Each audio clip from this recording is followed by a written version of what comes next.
What's up everybody, this is SkyTech Freak and today I have the unboxing of the HTC 10. As you can see on the box, this is the golden HTC 10. However, I've bought the black HTC 10 and actually I was looking for it all over Delhi and it took me really long to actually find a model or a piece in the black color. I mean, they were around in golden and I finally found one in Jumbo Electronics in Basant Kunj. So if you guys are looking for one, you can go there because online it's always sold out and stuff like that. At least recently it has been since I've been wanting to buy it. Anyway, so this is the HTC 10's box and this is the front look. As you can see here, it says optical image stabilization camera, 2 days of battery life, next generation 2K display, and they've also provided the high resolution earphones, which I was quite surprised because usually the HTC phones, some of them did used to package the high-end earphones with them, like back when Beats was working with HTC, but whenever the model used to ship into India, they used to usually remove the earphones so that the box becomes a little cheaper or the package becomes a little cheaper. But I think this time they've actually included the earphones, or at least that's what it says on the box. I haven't really opened it up yet. As you can see, it says high-res audio over here.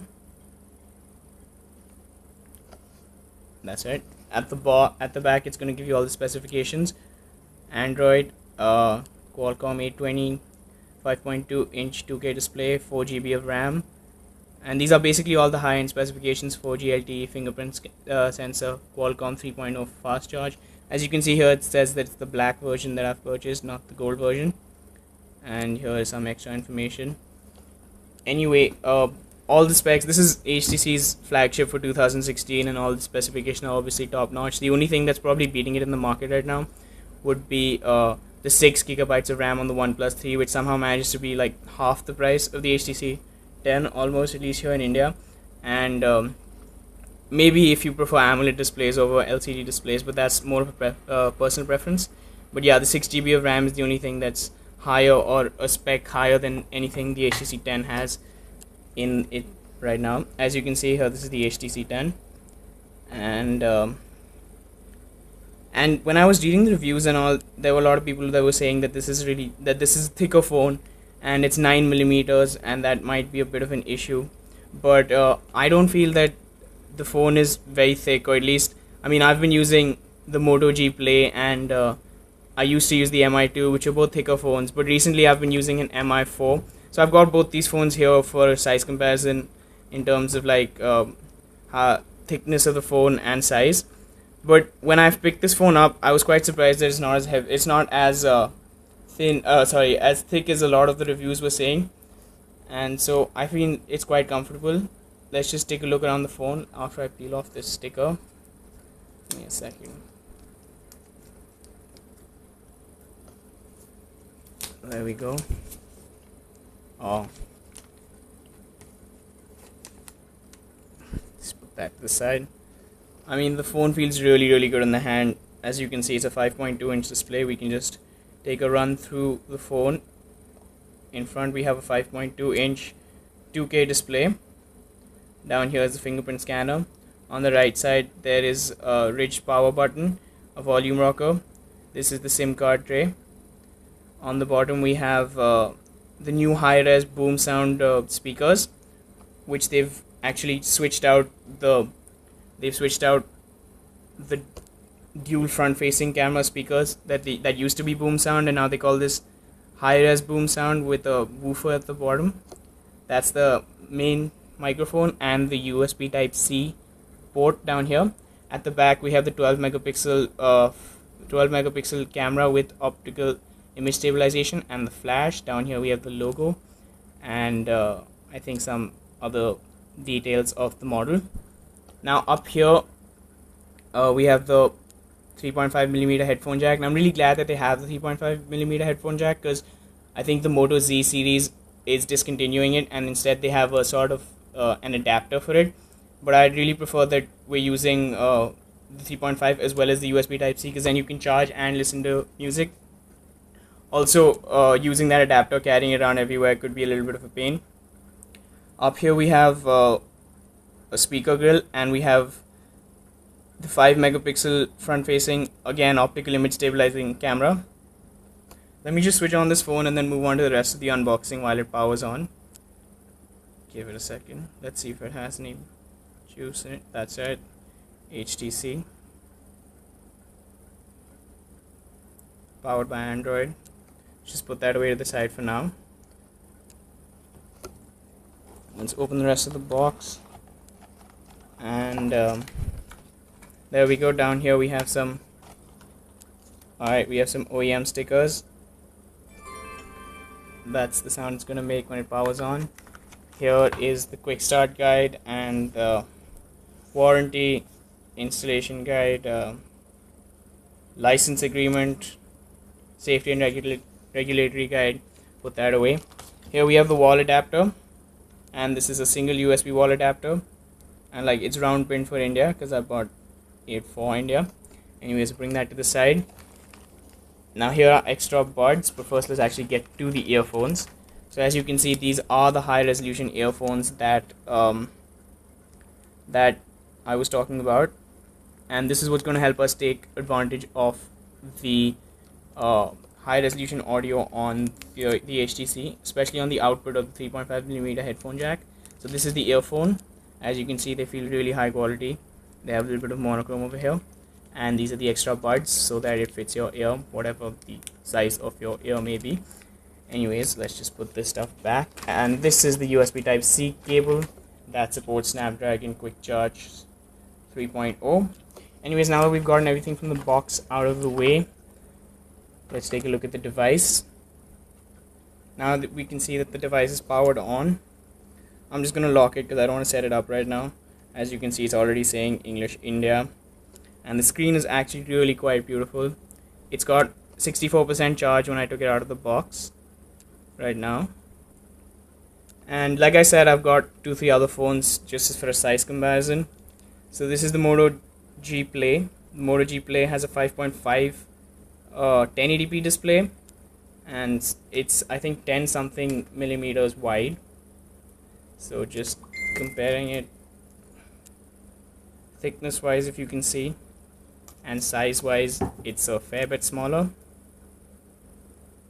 If you can see that the ambient sensor over there is reacting to sort of the light, or it was 2 seconds ago. And comparing this to the Mi4i, which is a 5-inch display, again 1080p LCD, while this is an LCD 5 panel, so there is that difference. I think this has double touch to wake, which is why it's waking up. That's it. And so does this. My Mi4i is actually running well, this is ambient AC display, but it's running Moki. So if you want any videos on Android Marshmallow 6.1 or the Moki ROM on the Mi4i, let me know, because I've also installed Expose installer on this, and I flashed it. So I'm using a lot of the Expose modules. So if you want to know anything about that, or if you want to see a review on any of the Exposed modules, you can let me know. I'm using Gravity Box mostly. Anyways, let's get back to this. Now that the unboxing is over, I also bought with it a case. Now I usually use cases by Daily Objects because they're thin and you can get a nice design. I actually got this one printed myself from an image online. So I usually use cases like this for the Mi4i and like the Moto G, and they always fit really well. Daily Objects makes a good case, but it just doesn't offer that much protection because every time it's fallen, actually there has been like a crack on the tempered glass or something to that extent. And while that's not really an issue with the HTC 10 because it's got Gorilla Glass 4, I mean, well, if it falls hard, it's obviously going to crack. That not even a case can protect. I still wanted to get a decent, heavy duty case that wasn't too thick.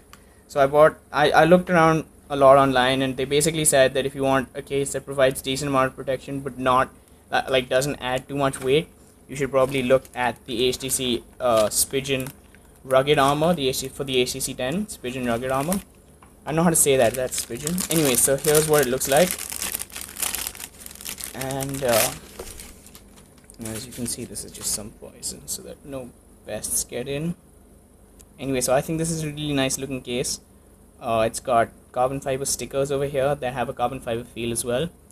The Spigen branding, a sort of glossy cover around both the camera and the flash cutouts.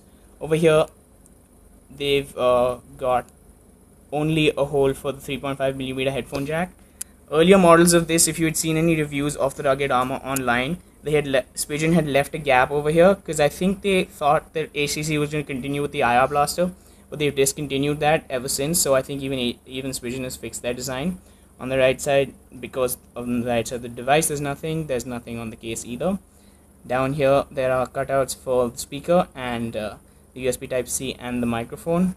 Back here you have a cutout for your noise cancelling microphone, and yeah, that's about it.